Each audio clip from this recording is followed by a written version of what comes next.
Peace, y'all. It is I, Energy Master Allah, aka the Emma, and it is Saturday when I'm recording this. And man, I've been trying to do this a little earlier so y'all would have something to do early on your Saturday before you get out there, before it cools down in hot sunny Florida and you go out and hit them streets. But I'm telling you, this one's a doozy here. I had to make sure. I had to make sure it was tight so I can get it to you right. You know, and so we've been talking about this 19 code, and last time I hit you with some stuff, these connections, and we were talking about the dwarves and all of that, and you know, I was looking at some fascinating stuff that suggests that the stories related to the Tengu teaching the ninja may very well be the same story as the forest dwelling Batwa pygmies teaching the Bantu people their secrets about the land and all of that. You know, to preserve the knowledge when you had like the Catholic Church and all them coming through Africa wilding and people getting converted and whatever else. Like, it is insane. But just so we make sure that we still tight around the subject matter before we move on to something else in another lecture series, let's play around with 19 for a little bit, and we're gonna talk about where does the alphabet come from, and a little bit, and what's up with this code. All right, so as we well know, our 19th letter in our 27 letter, joint that we've been dealing with this whole time. Is my purple going out now? Looks like my purple marker's going out too. Alright, man, may have to swap the blue. Trying to keep these nice dark colors. Y'all done wore out my black. Done wore out my purple. Let's see. There's my blue. Let's use you, and then I gotta go buy some new ones later on. Peace. If you're just now joining us, we're gonna start talking about where in the world does this alphabet actually come from, and what does it tell us about the true origins of the Bible, the Torah, the Quran, and who really made it? It's about to get crazy. It's about to get crazy. Because there's some folks shooting missiles and blowing stuff up over thinking one is right, the other's wrong. Maybe you're all wrong. Let's find out. All right, so we know our 19th letter is Qaf in the Arabic, Kof in the Hebrew. And so 19th positionally. So you've seen this dance between the position of something versus the gematria value of something. So that's the geometry of it, which is to say in a particular position within something. Within what? That is the question, is it not? All right, so check this out. All right, so for the number 19, if we divide it in half, that equals 9.5. All right. And then we add digits of that. That gives us 14, right? Which points to the letter N. All right. If I do 100, if I divide that in 2, that's going to give me 50, which is the gematria value for the 14th letter, which is noon, which corresponds to the end. So we've got a fascinating situation where the 19 and the 100 lock in. So that signals that there's something special about this 14th letter. We've talked a little bit about what noon is. Like the literal translation of that is like, it's like light, fire on the stuff like that on the Arabic side, and then it's prince or fish. And then we talked about how fish is an initiate. And incidentally, Enoch, his name basically means initiate. Okay, so we got something. Remember, Enoch was taken up into the heavens while he was still alive, and there's the references to Metatron. Well, Metatron's cube is what you get when you build out the tree of life pattern and all of that, and so it gives you all the geometry. So this N, they telling you, is the key to geometry. The geometry of what is the question? You should already have a clue about that, because we talked about how Aleph, the first letter of the Hebrew alphabet, resembles an N when I plugged it into that tetrahedron, right? So it's telling you the geometry of this thing is associated with that. Okay? And as I pointed out at the end of the last video, this thing is a yod. This bar in the middle is supposed to be a vav, and then another yod, and that's the proportion. See, that equals 26, which is the gematria of Yahweh. What I'm doing? Yod he, vav he, yod he, vav he. All right, and that is the proportion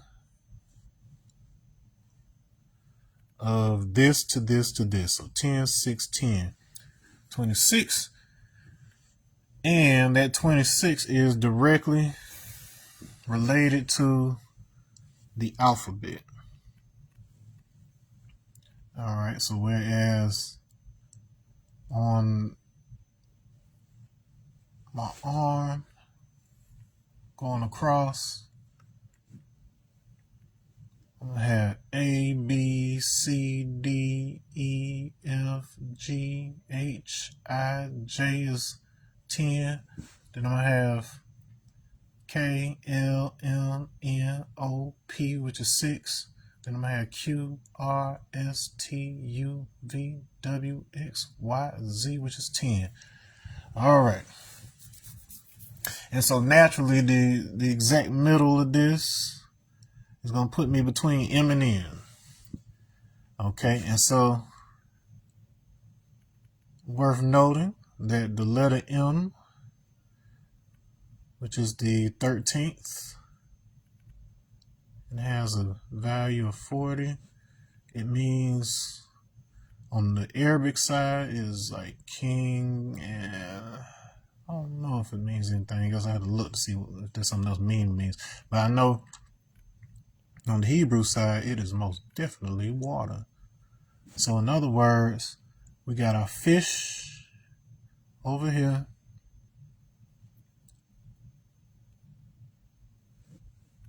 Over here we got our fish. And we've got our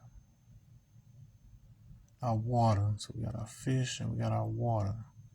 And now noon, also taking into account, noon means the primordial waters.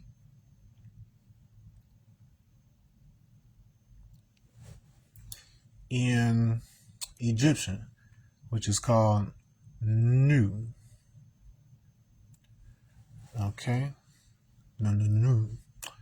All right. And in the case of regular water, Egyptian, it's Mu.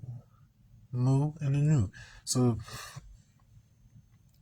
you got a situation that we talked about before where we got the splitting of these ends in order to go from something that is liquid and physical liquid, water, versus this division, which gives us figurative water in the form of massless waves, the waters of creation, if you will. Waters of creation. All of that. So you got all that going on within this little star right here. All right. Now, the na, the nu, all of that, it points to a couple words. We got the na, which is father in Igbo. You got nene, which is mother. And then you got nwa, which is child. Okay? So we got three different situations here.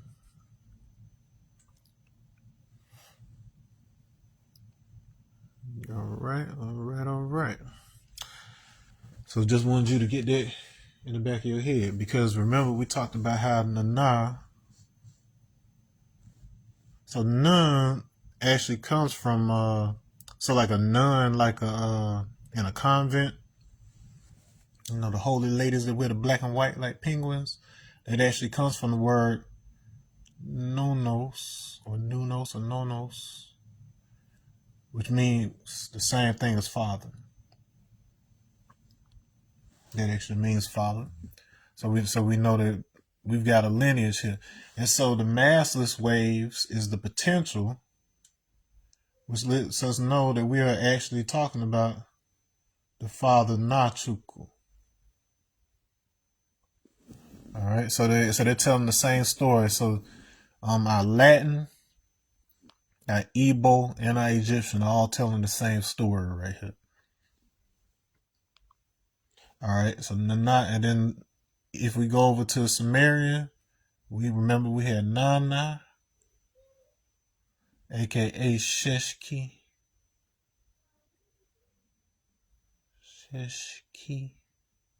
So earth, Shesh, so 6 earth.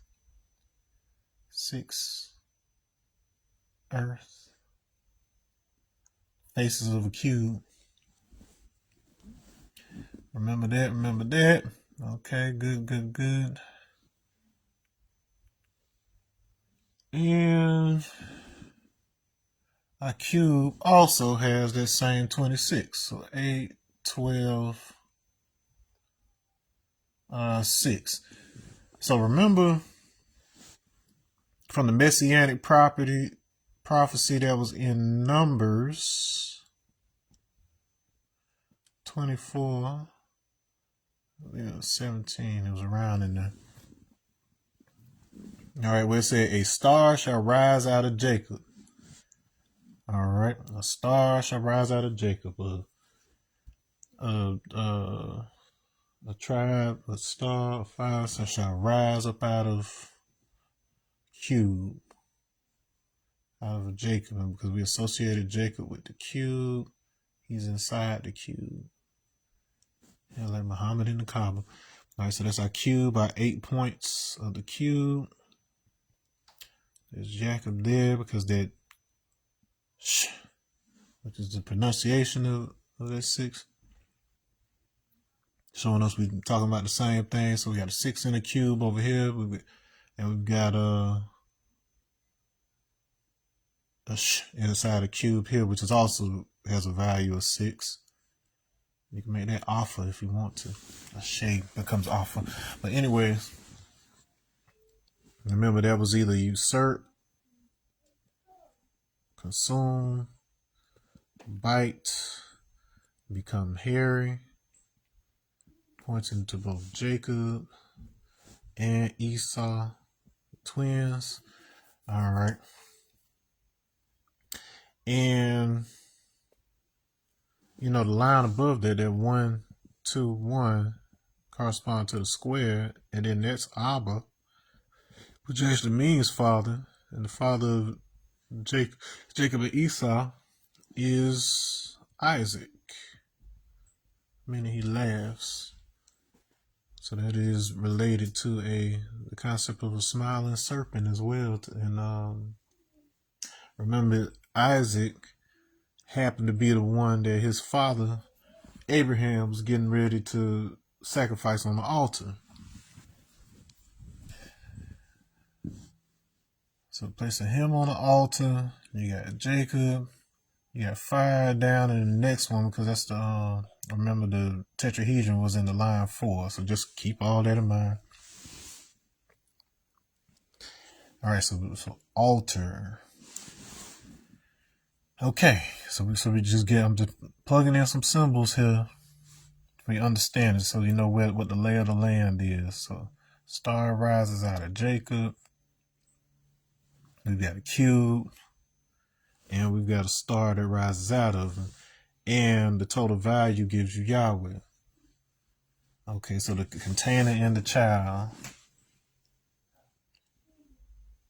and then we have the potential here with whatever's going on with this letter N. All right, so let's clean that up a little bit. Figure out what God's green earth is going on here. And what does it have to do with you? Why is this important? You'll see in just a moment. All right, cool. All right, so in the 27 letter alphabet, so we had a split between, you had the water over here, fish over, or initiate over here. And in the 27 letter alphabet, the exact midpoint is the 14th letter, so we'd have an N right here. Okay. Now, naturally, to the left of it, we would have 13 that way. And then we also have 13 that way, which points to M and M, which is our mean. So there's water in both directions. So it's the separation of the waters.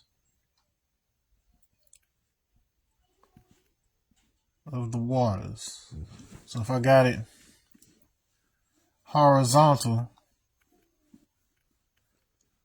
that's like the parting of the Red Sea with Moses.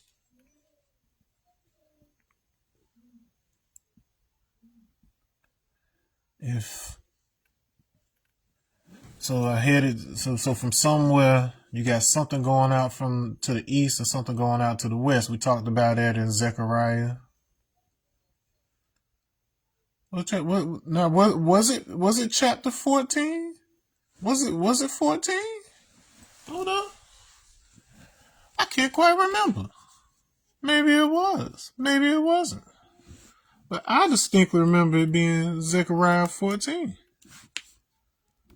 Let's have a glimpse, just so you know I ain't playing around. Yeah, that's what it was. Zechariah. I remember Zechariah means remember. Remember the 14. And then within that, we had 2 places I pointed out. So we had Tor, which was a name for Tyre, which is a Phoenician city. And then you also had Atzel, which I told you was Atlantis. And I also told you that Atlantis, well, maybe I didn't bring it up last time, but at some point I know I have. It was called Kusha in Theosophy, which of course sounds like Kush and all of that good stuff.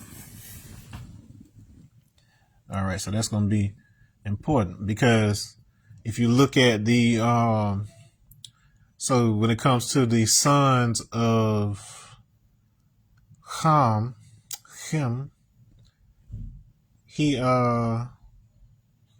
it was Cush first, then Mizraim, which is Egypt,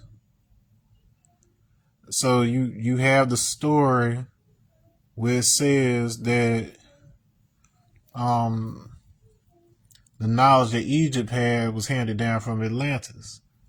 And so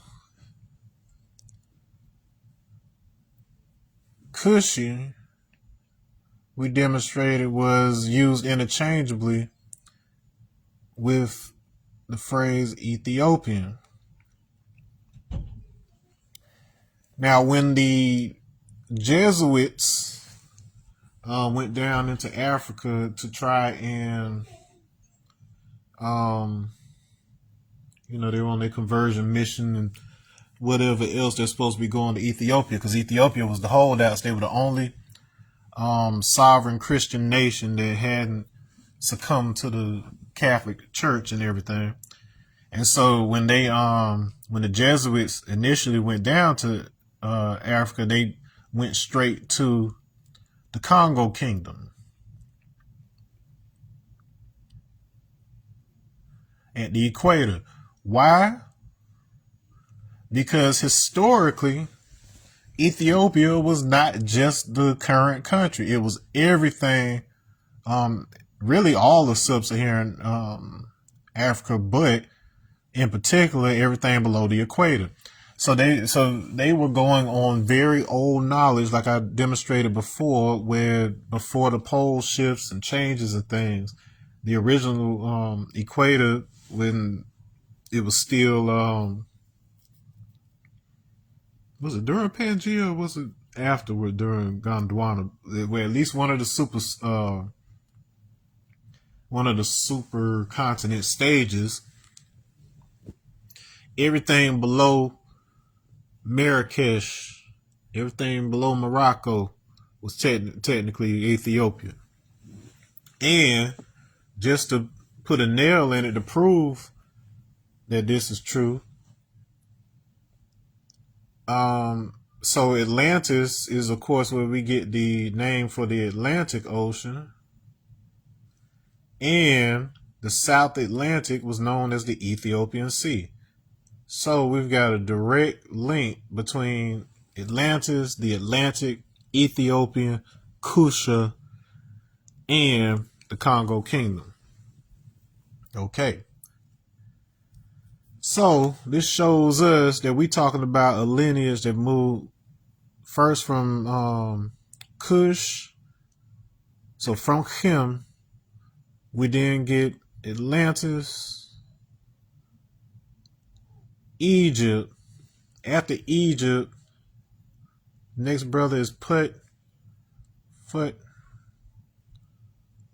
however you want to pronounce that.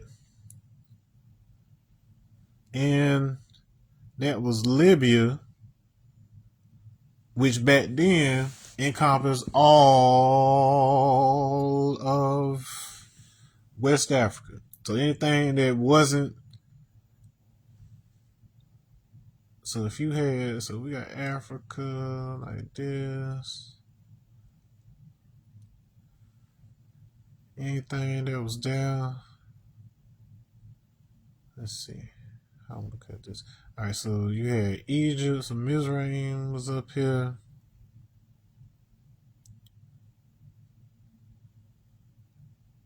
I'll give it a little more than that. I don't know what the original borders of Mizraim was, but case in point, yeah. So let's do it like that.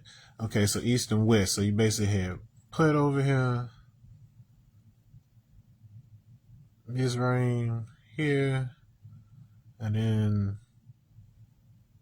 Kush would have been all down here. So it's Ethiopia.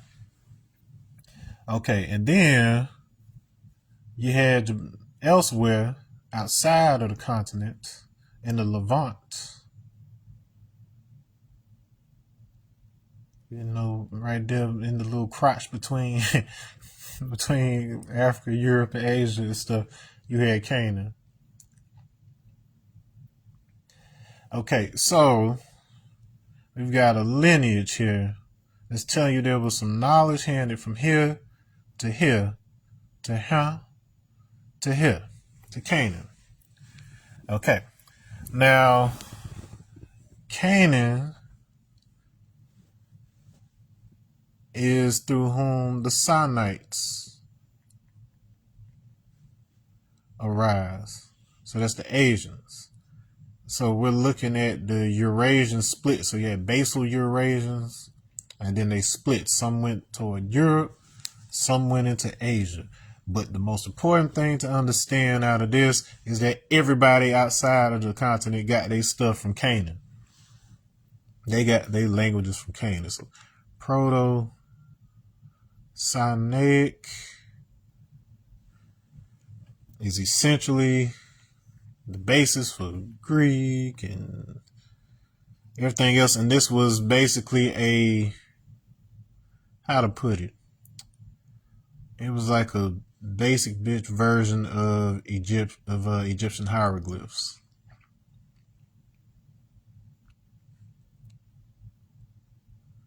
Who they themselves inherited from Nubia, so that would have been Kush, and then the Nubians had it from the Atlanteans. The Atlanteans are themselves descendants of Lemurians, and Lemuria is the Alamuo spirit world, from which the land of spirits, from which the Egyptians themselves say the dwarves are from, the Mabuti, the Batwa. These are the guys. These are the ones that were directly associated with the land. Now, interestingly enough, in the Congo Kingdom, before later, conversions and Portuguese mess that happened later on, the Pygmies, the Batwa, they had pretty much autonomy. So they were the priesthood. They pretty much ran things having to do with the rituals and the land, the spirit. They were highly regarded. They were protected, respected, and they, and the king ain't mess with them. Like he followed their counsel and everything else. They were good. We had a good balance between the spiritual connection to the land itself and, the ruling body. So what happened with Congo Kingdom when Catholicism came in there, and they were, acknowledged their royalty, they connected through Portugal and all of this, and then the Knights Templar, they came through because they were very interested in Atlantis. So it is not a coincidence that they skipped over all that stuff. Like the second that Moorish rule ended in the Iberian Peninsula, instead of them going to any other places in between, they ride their behinds all the way down the coast and then pop over here to the Congo Kingdom at the equator. With Gabon, the naturally occurring uranium reactor is, and the Shango bone was here. They wanted to see some Wakandans. I ain't even gonna front. That's what they were looking for. You think this is fiction? Truth is always stranger than fiction.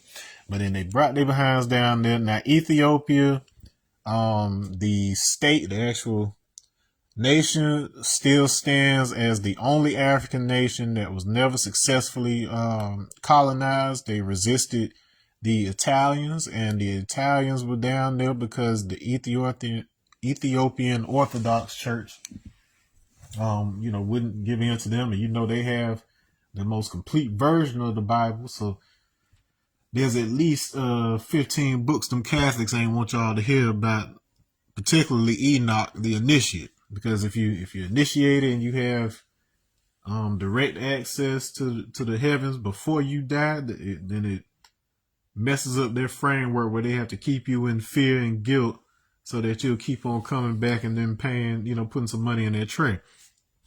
Okay, so you can already see what some of the tensions on that. Now this is the basic layout of the tensions and the problems with people our color in particular.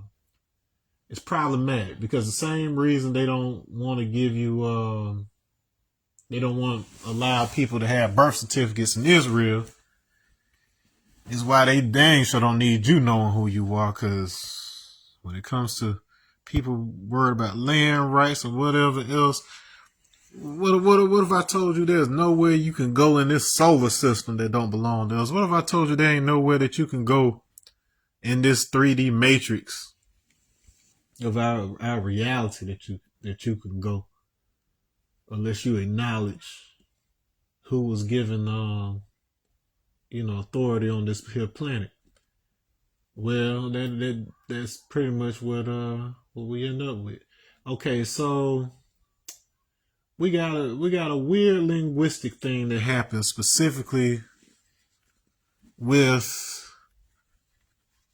the 13th letter of Arabic versus Hebrew.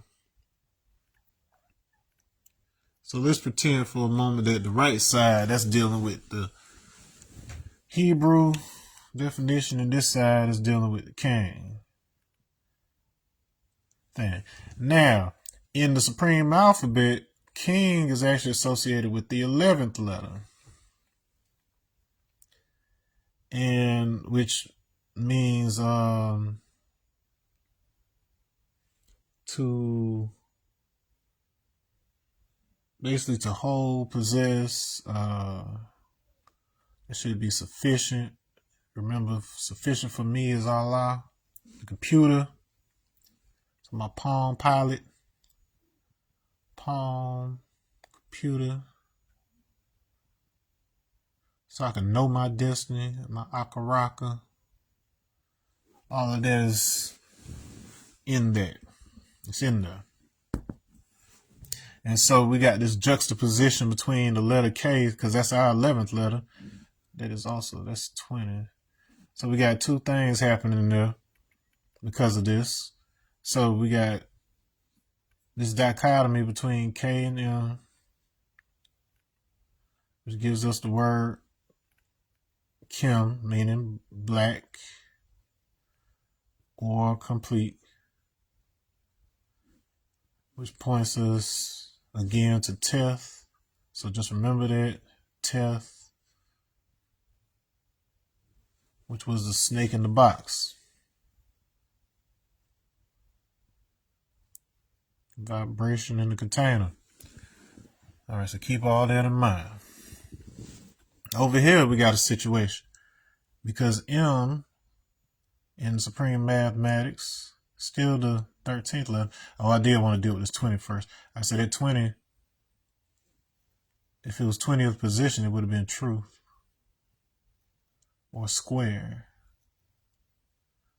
in Supreme Alphabet. Truth is the meaning of the 8th letter in Arabic, Ha. The Egyptian 8th letter looks like DNA, and it means wick. That's what you light in order to form a fire,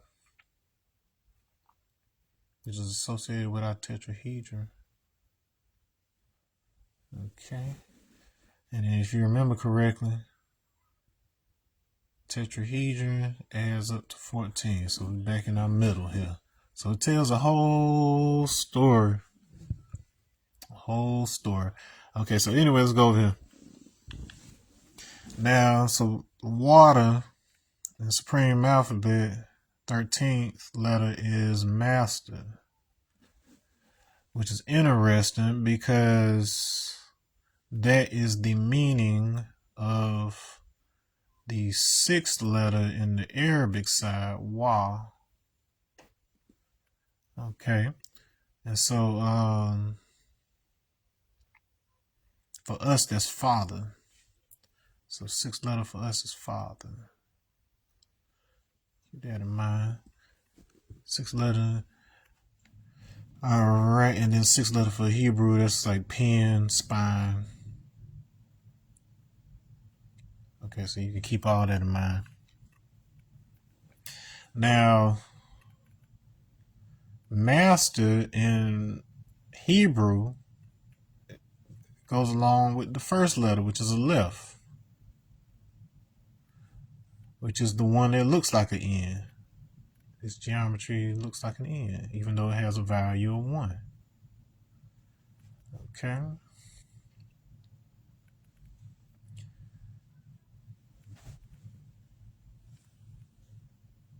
Now,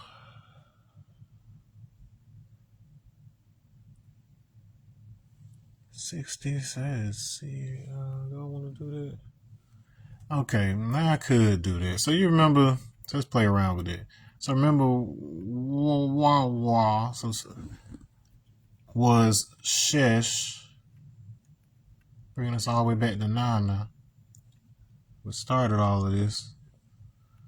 Okay, and shesh key, so our 6 cubed, and so that means 6, but it's using 2 of the 6 letter, 66, which is the abjad for Allah. Okay. So incidentally, Allah corresponds to, is the meaning of alif, which is the first letter of the Arabic, which also means Allah. Just like this looks like an N, this guy, remember when we did the N thing earlier, it looks like a letter I, which would be associated with ta and teth, meaning holy or complete. So basically, holy, complete on the Arabic side, and then it was a snake in the basket, meaning also holy and complete. Okay, so that deals again with that number 9. All right, and then in our alphabet, this was I or Islam. I is self and self is God.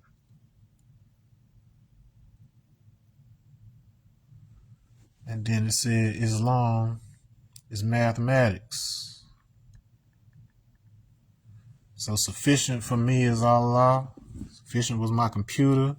So it's telling you again, Islam is mathematics.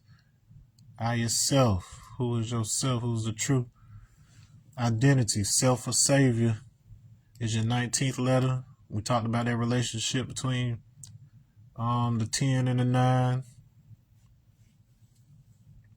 We talked about that with respect to the 19th letter. Okay, so all these are interwoven. It's an interwoven system.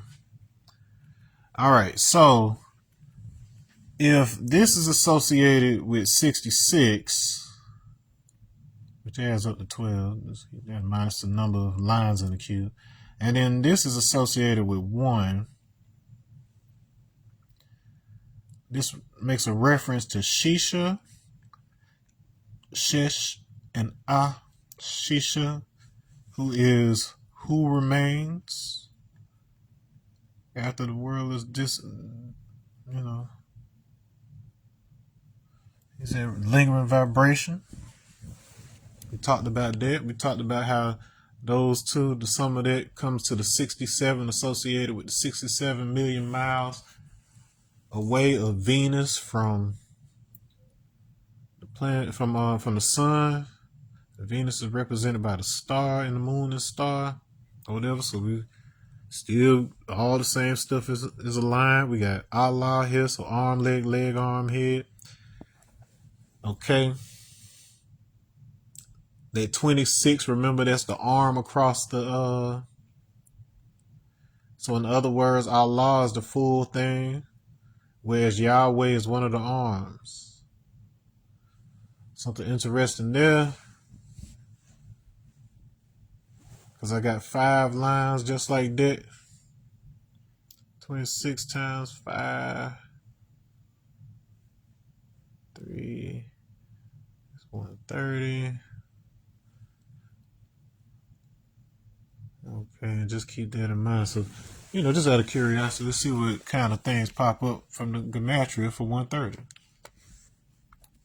130 gematria meaning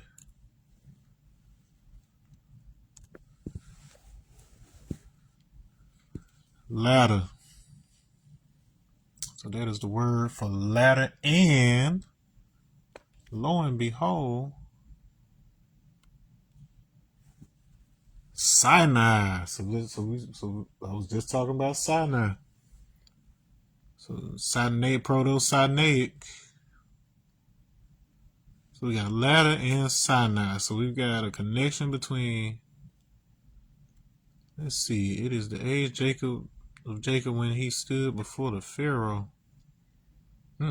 He was old. 130 years, spent 130 years of his life in Egypt. It also mean halo or aura. That's all pretty fascinating stuff there. Okay. Boop de boop. All right, so Sinai. Sinites, the children of Canaan. So they did inherit this alphabet system. And then we also got ladder. So keep that in mind. So Jacob's ladder, the Akaba in Yoruba. So this has something to do with that ladder. It has something to do with Jacob's ladder. It has something to do with, remember, Jacob is the cube. So the cube's ladder. Remember the same numbers in Pascal's triangle. They give us a Kaaba. Also give us Kaaba. And then right beneath that is Jacob. The 8 points of a cube. So we got ladder and a cube. So all these languages, they doing the same thing. They doing the same thing. Now the 66th book of the Bible, so we get to the Protestant Bible.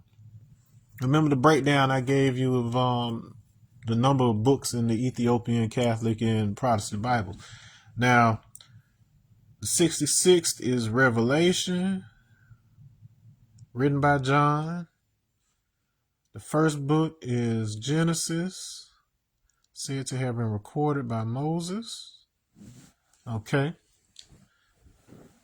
Something fascinating happens here. So John, remember his name means gift, which is the same meaning of Inani in Bantu, which we associated with that fire and that earth. So earth is our cube, fire is our tetrahedron. So we still got all the same situation when we put them together. Remember, if we put the fire inside the cube, we get that Merkaba. And then one thing I didn't point out previously is that Merkaba is Mer plus Kaaba. So water or pyramid cube. So water cube, which is it actually is, that's a icosahedron, but it also means pyramid. So pyramid is associated with water in some way, shape, or form. So keep that in mind. Okay, and Inani, in addition to meaning gift, it also means number. Points back to our Numbers 24:17 with the prophecy. And then Moses, his name is said to come from either water, which we just covered, or it's an Egyptian word related to giving birth to. So the child of, or to give birth to. So we can associate that with born, and then we get a secret message there. We get the number born. The number born in supreme mathematics is 9. So we got 9, 9, 9. It keeps on happening. Why does 9 keep on happening? Why do we keep on getting 9? Well, I'll tell you why we keep getting 9. All right. I don't know if you remember, but if we do the binary for the number 9, so that'll be worth 1, that's worth 8. So this is the number 9 in binary. That is the corresponds to Odi. Okay, so that's I remember this night, midnight, dark, womb. So remember our snake in the box, Teth.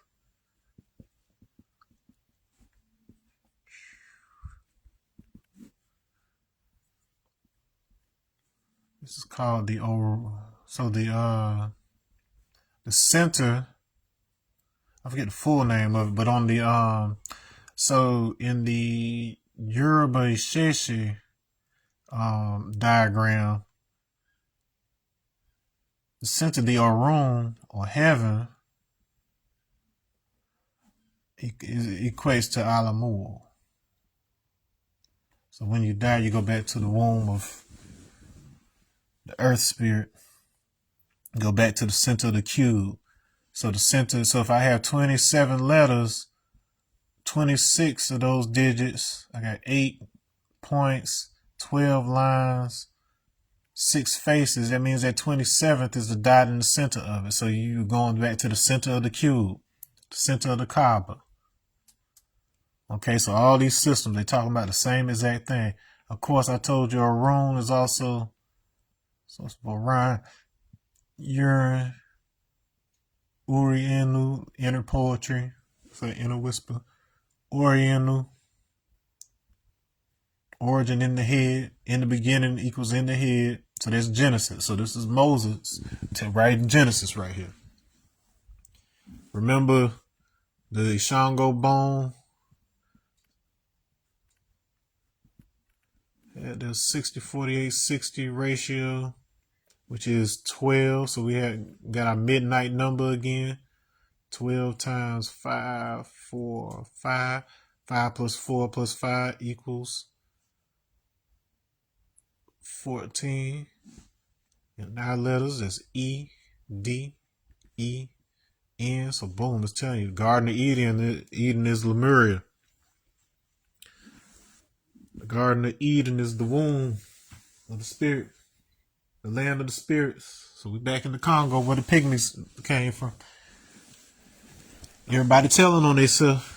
They telling on themselves with the math. All right. Odi Nala. It's in the earth. It's in the earth. What's in the earth? The star. The child. That's the mother. Remember. Nana. Together they are earth. All right. Moon and star. Boom. Wisdom and understanding. That's Kaf final, which means stable, but then it deals with the palm and sufficiency. So it's the computer. Again, the calculator. Allah's calculator. Again. Every single time. When we bring our understanding, that it's a calculator, we're dealing with the numbers, we're dealing with all of that. This is when we remember that mother, the womb is the matrix. That's what this is telling you. They're trying to tell you every possible way that they possibly can. This is the matrix. Who made it? How'd you get in here? That's what's going to make the difference. In the Matrix movie, originally in the script, it was not intended for humans to be a power source in the form of batteries on which the electronic matrix ran. They were actually intended to be processors. So the brain power of humans was what was going to actually generate the matrix. So this is why Morpheus is the name of the is it Greek or Roman? One of those Greco-Roman gods for dreams was Morpheus. That's why Dream's name is Morpheus on what was your show? Sandman. Okay. And his ship was called the Nebuchadnezzar. So the vehicle for the Lord of Dreams was Nebuchadnezzar, who was the king of Babylon, who Daniel helped to interpret his dreams. But in Daniel 7, he interprets his own vision for a change. And Daniel 7 is probably the most important, like we're going to talk about messianic prophecy or whatever else.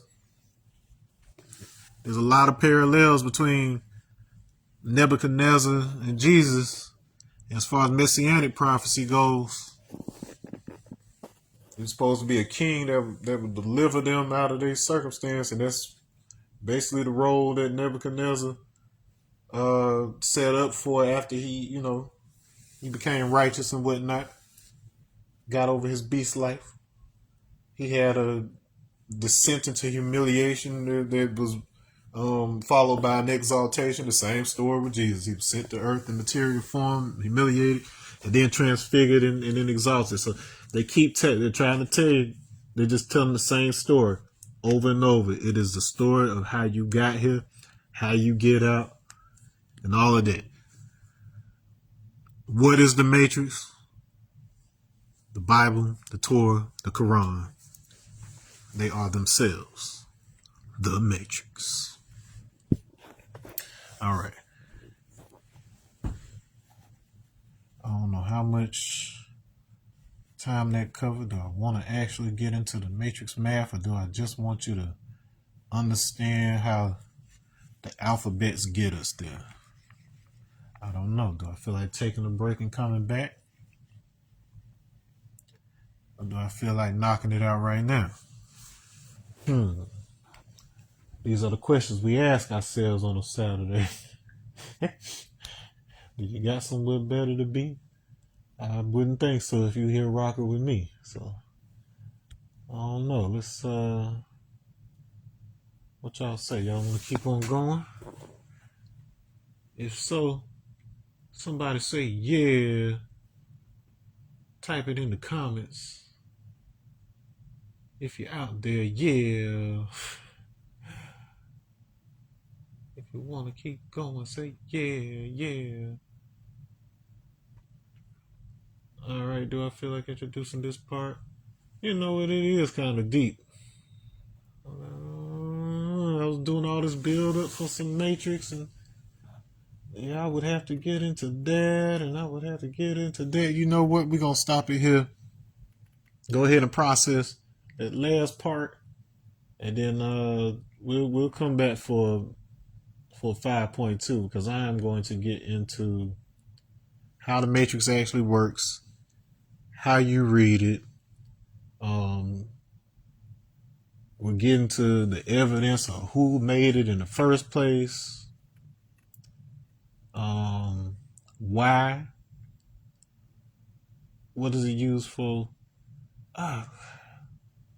It hurts to stop right here, but okay. So just remember key things. We've talked about fire or plasma with respect to Jinn, and we have talked about how we're supposed to be made of clay, which is the elements of water plus earth, which is essentially icosahedron and cube, which is this thing here.